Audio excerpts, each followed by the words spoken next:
And the advertisers who use the time and facilities of the world's largest network believe in them, too. This message has been brought to you as a public service.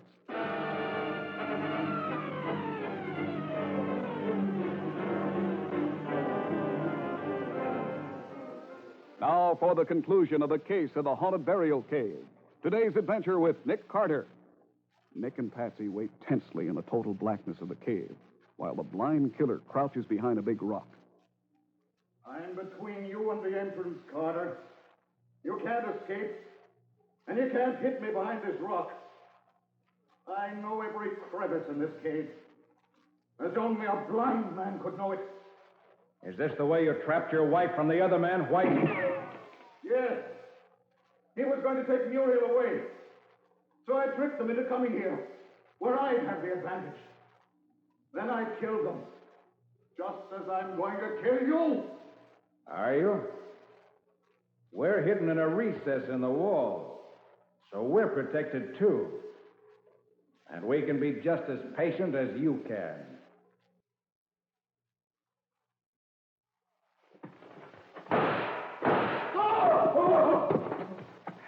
Nick, you must have wounded him. Sounds as if he dropped his gun. Here, I'll strike a match. He's down. And there's his gun. But, Nick, how did you hit him in the dark? His keys gave him away, Patsy. When he moved out from behind the rock to get a better shot at us, that keychain he wore was just like the bell on a cat.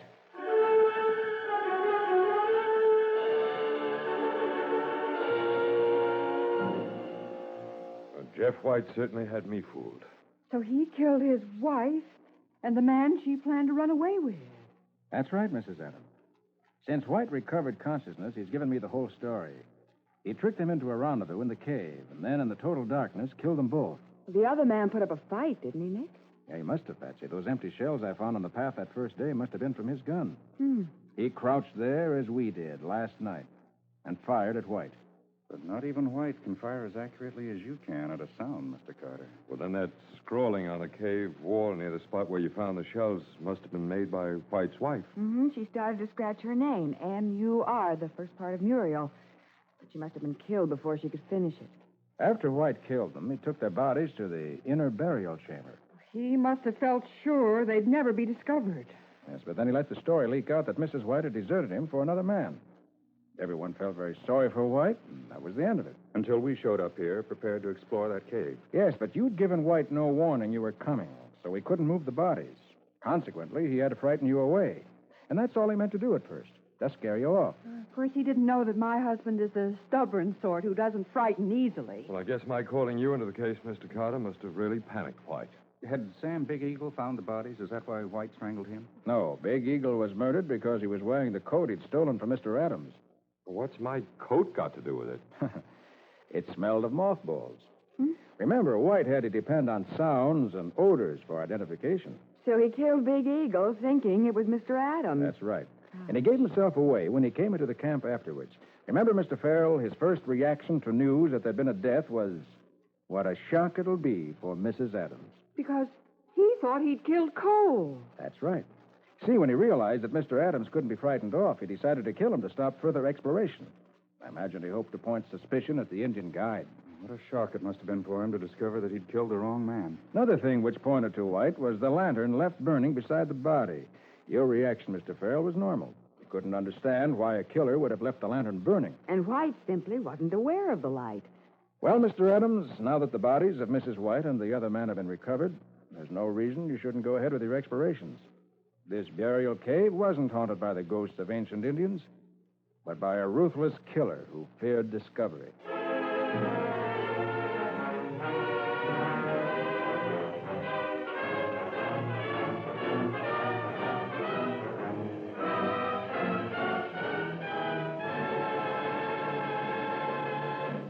Nick Carter, Master Detective, is produced and directed by Jock McGregor. Copyrighted by Street and Smith Publications, Incorporated. It is presented each week at the same time in cooperation with the Mutual Network by Dr. Scholl's Innopads, world-famous relief for corns, calluses, bunions, and sore toes. Lon Clark is starred as Nick. Charlotte Manson is featured as Patsy. Others in today's cast were Arnold Moss, Gertrude Warner, Bob Haig, John Brewster, and George Spelton. Today's script by John McGreevy. This program is fictional, and any resemblance to actual persons, living or dead, or to actual places is purely coincidental.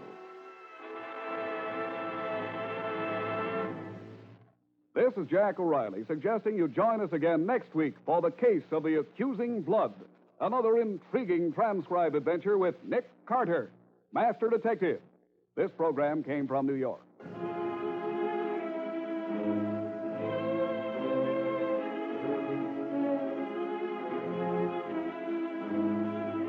This is the Mutual Broadcasting System.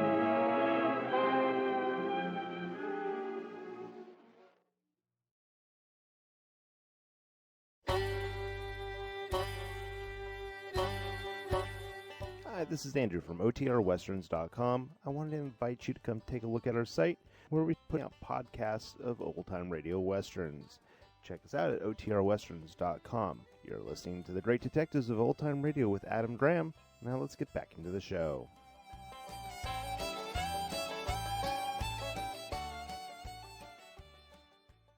Welcome back. Well, this episode does have a pretty strong 1950s feel to it in a lot of ways. Certainly the music used is a lot more consistent with that era, and as well as the style of the announcements. And I thought the middle one just saying, hey, we're confident that things are going to get better, and that's our commercial message. That one was interesting. And of course, we had the reference to searching for uranium, which was a big focus in the atomic age, and you find some in the late 40s that reference uranium, but it becomes bigger as you get into the 1950s. The part at the end where Nick Carter puts his and Patsy's life in danger in order to capture the crook, that wasn't something that we heard in the wartime Nick Carter episodes, but in the post-war 1940s era, that was actually pretty common for this series. So I hope you enjoyed that, and I do have hope that we'll eventually hear more Nick Carter episodes coming into circulation. Radio Gold Index lists more than 300 episodes of Nick Carter, which at some time or another existed, and which I hope continue to exist and will someday be digitized. Though I don't know if we'll ever hear an episode quite as late in the series run as this one, though they do list several episodes from 1949 and 1950, so here's hoping that we eventually get to hear some of those. Now, our news on Season 10 and what you're going to hear on Tuesdays during Season 10. And I'm pleased to announce the only really brand new series that we will be doing next season will be Stand By for Crime. And so those will be on Tuesdays. And then we are going to have some revisits of series where there's new circulating episodes. We have 3 series with newly circulating episodes, and we'll feature those, and that will be it after Stand By for Crime. So no new additional series in Season 10. All right, now listener comments and feedback. And I have a tweet from Eric, who tweets me along with 2 other podcasters/YouTubers. He writes, "Hey y'all, tagging you because I feel at varying degrees your media is heavy on pause editing. The thread has a blurb from an article about leaving in some silence so those who view your media can process the information." And I do appreciate the feedback, Eric, and I will admit that I can be a little bit over-aggressive in removing some pauses. Now, I will admit that I edit out some pauses just because I'm not actually pausing. I struggle sometimes to follow the advice of the great Steve Smith, who portrayed Red Green on Canadian television. And his advice that when your mind goes blank, hit the mute button, because oftentimes I'm not pausing, I'm going, and so I want to cut the ums.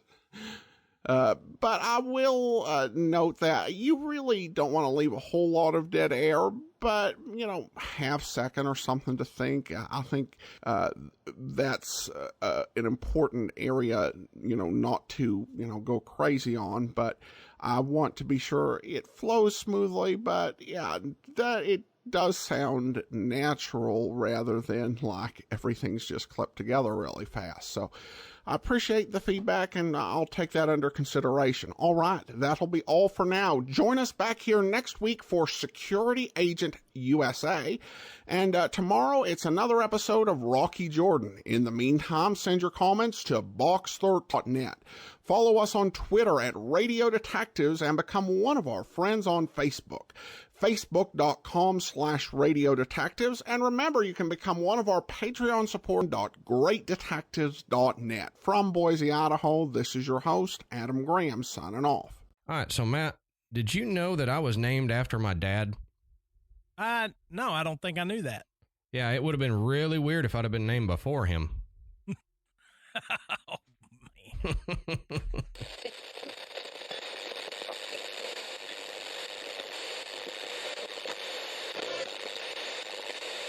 Good.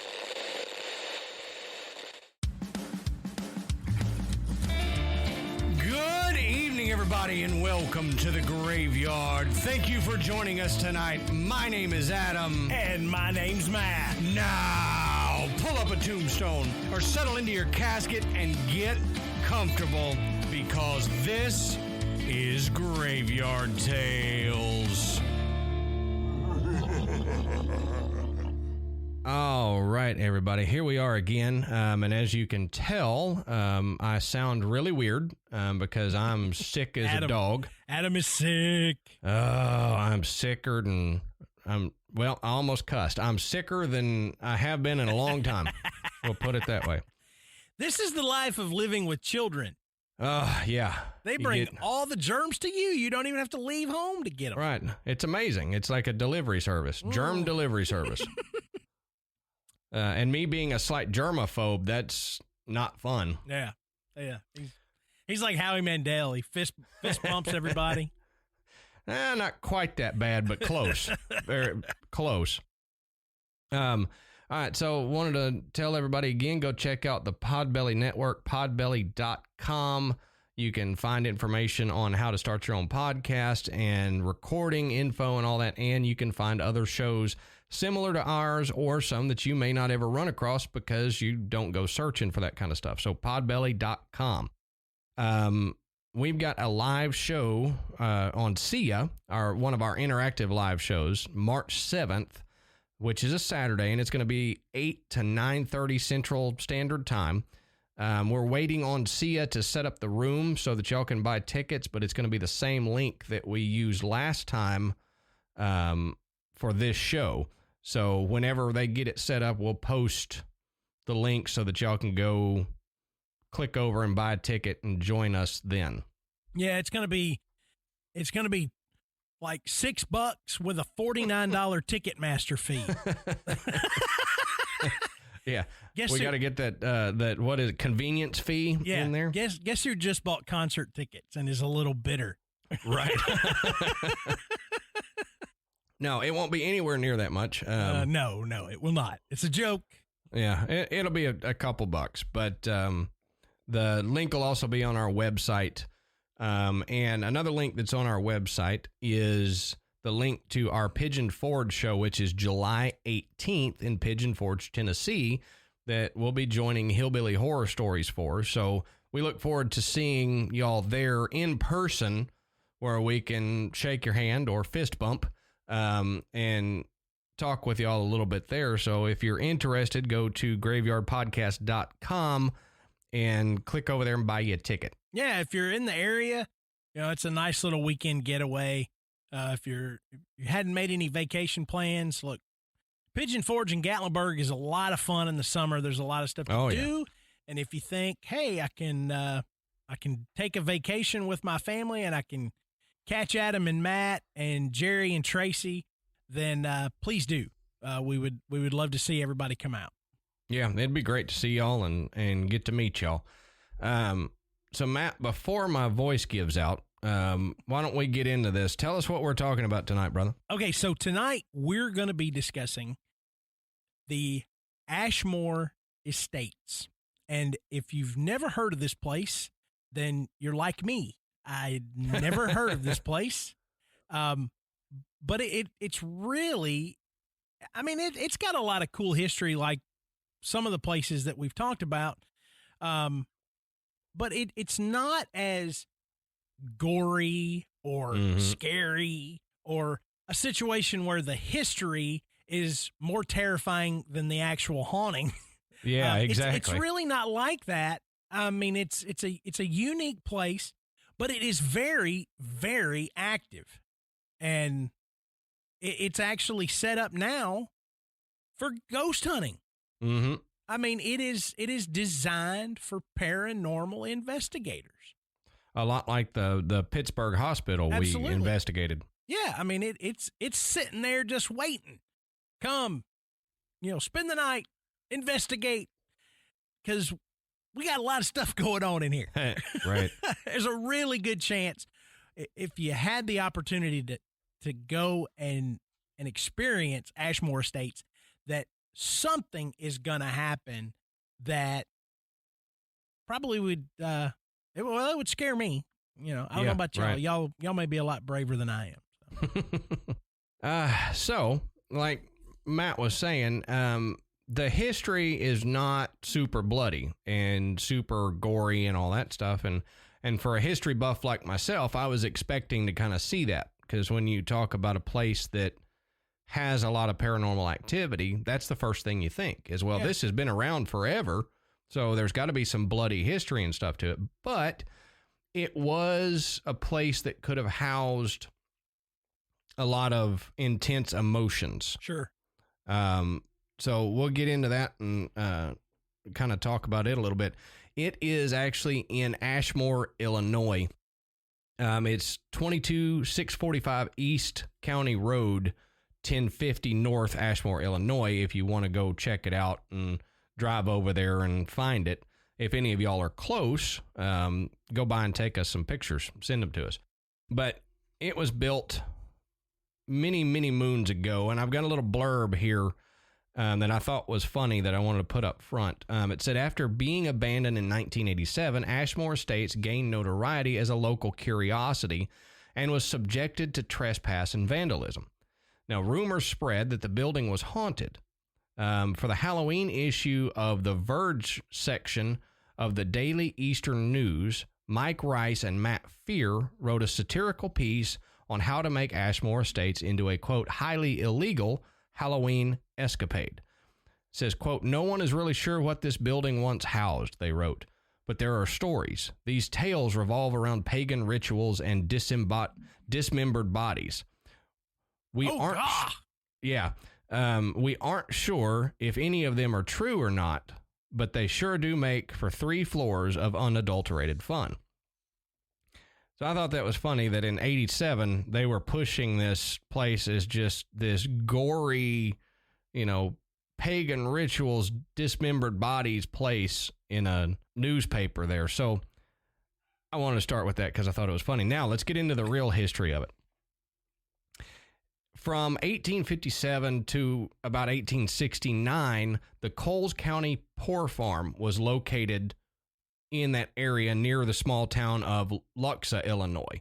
And if you don't know what a poor farm is, that's when people say, I'm headed to the poorhouse. Mm-hmm. That's what it was. Is it was if you were down and out, and you most likely, most of the time it was elderly people that couldn't work a job.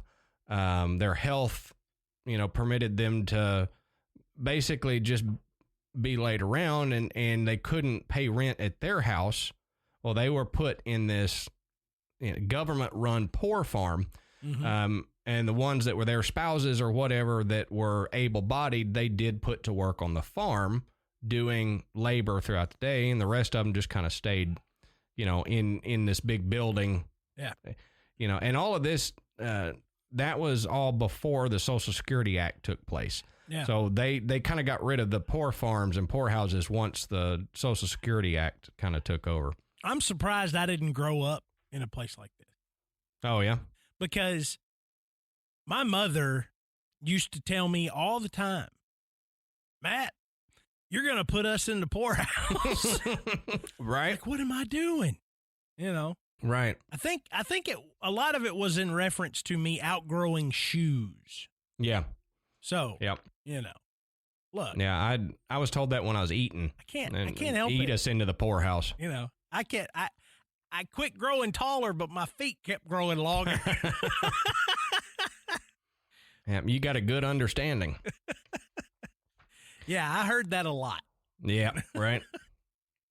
Well, in 1870, the county purchased 260 acres from A.N. Graham in Section 35 of Ashmore Township for a new farm. And this new farm kind of sat over the Indianapolis and St. Louis railroads. Well, there was a small timber and brick building that was constructed by H.B. Truman that was the first to sit on this property. And it was only 38 by 58 feet and 2 stories tall with an attached kitchen. And, you know, that was the very first building. And then they started building on from there. But you gotta have a starting place. And it was only 38 by 58 feet. Well, many residents, or they termed them inmates. Well, that's a terrible term. Right? I mean, hey, I'm having trouble making ends meet. Oh, well, you can be an inmate at the poorhouse. Yeah, come be an inmate at my poor farm. Yeah. That's too much of a prison connotation there for me, man. Yeah, no kidding. Well, many of them actually died at the farm, and the county maintained this small cemetery just a little bit north of the grounds. And in 1879, Joshua Ricketts, who was superintendent of the county farm, had apparently recorded 32 deaths out of roughly 250 of the, quote, inmates who stayed at the farm. And this was just in 9 years between 1870 and 1879. There is another, quote, pauper cemetery that was established a few years later, and it actually still exists off Route 16 and now contains the graves of between 60 to 100 different people. You know what's funny when I hear that, you know, the cemetery still exists? Guess what? They all still exist. You just may not be able to see the tombstones. Yeah. They're still there. They all still exist. We just built on top of them. That's right. We just went, I don't see any tombstones here, so let's build something here. Yep. The cemetery must not exist anymore. That's right. Yeah, no. It doesn't exist anymore. You know, they expire after 100 years, so. Oh, yeah.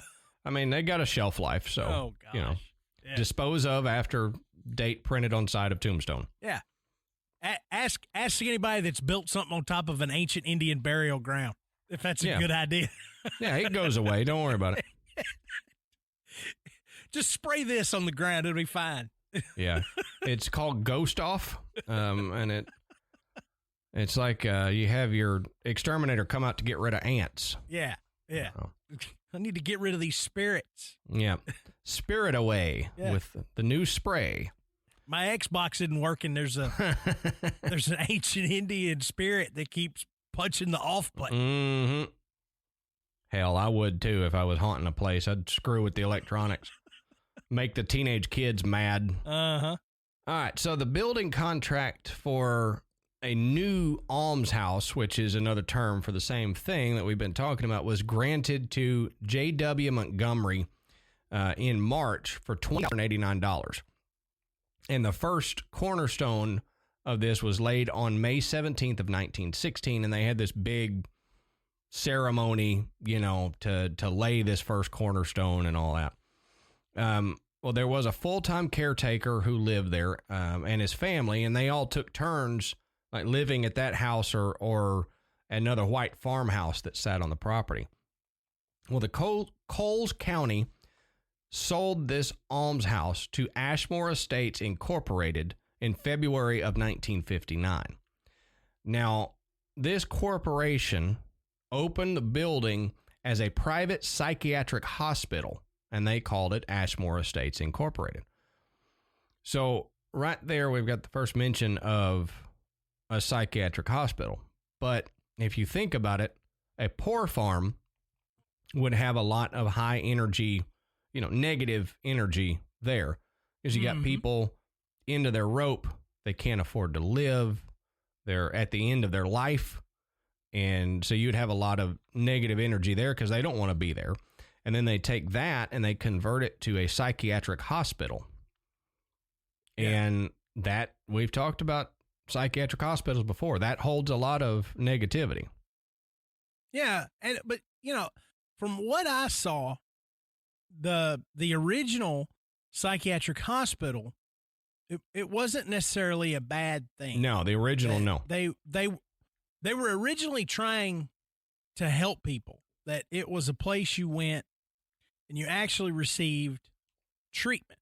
Now, how effective that treatment was for the time that this occurred, we can't really say. But it certainly wasn't a place, where you just stuck somebody and let them rot, or you handed them over to a bunch of wackadoos that were going to perform insane experiments on them. Right. We've talked about those places. Yeah. I mean, they, in the beginning, this place was legit.